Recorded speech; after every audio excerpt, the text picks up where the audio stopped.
સુરતમાં મોહરમ સહિતના તહેવારો આવી રહ્યા હોય જેને લઈ ભેસ્તાન પોલીસ મથક ખાતે ડીસીપી ઝોન 6 અને એસીપી આઈ ડિવિઝનની આગેવાનીમાં શાંતિ સમિતિની બેઠક યોજાઈ હતી।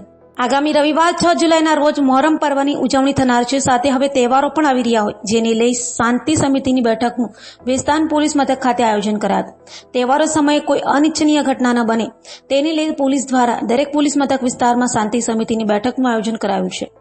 તો સુરતના ભેસ્તાન પોલીસ મથક ખાતે ડીસીપી ઝોન 6 એસીપી આઈ ડિવિઝન ભેસ્તાન પીઆઈ અને સચિન ગ્રામ્ય પીઆઈ સહિતના પોલીસ અધિકારીઓની હાજરીમાં શાંતિ સમિતિની બેઠક યોજાઈ હતી, જેમાં હિન્દુ મુસ્લિમ ધર્મના આગેવાનો સહિતનાઓ હાજર રહ્યા હતા અને શાંતિ અને ભાઈચારાના વાતાવરણમાં તહેવારોની ઉજવણી કરવા ચર્ચા કરાઈ હતી। આજરોજ ઝોન 6ના ભેસ્તાન પોલીસ સ્ટેશનમાં જે 5 અને 6 તારીખના જે તાજિયાના પ્રોસેસન નીકળવાના છે તેના સંદર્ભમાં શાંતિ સમિતિની મિટિંગ કરવામાં આવી, જેમાં હિન્દુ મુસ્લિમ આગેવાનો મોટી સંખ્યામાં આશરે 100 થી 125 જેટલા હાજર રહ્યા હતા। તાજિયા કમિટીના દરેકે દરેક તાજિયાના આગેવાનોને પણ હાજર રાખ્યા હતા। ખૂબ શાંતિપૂર્ણ માહોલમાં મિટિંગ થઈ તથા સમયસર તાજિયા નીકળે તે બાબતની પણ ચર્ચા કરવામાં આવી।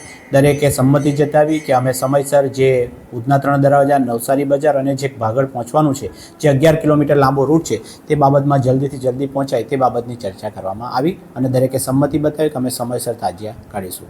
જે ઓલરેડી જાહેરનામું છે સીપી સાહેબનું કે જેમાં તાજિયાના સમય આપેલો છે, કેટલા હાઈટ વધારવી નહીં તેનું પણ જાહેરનામું બહાર પાડેલું છે।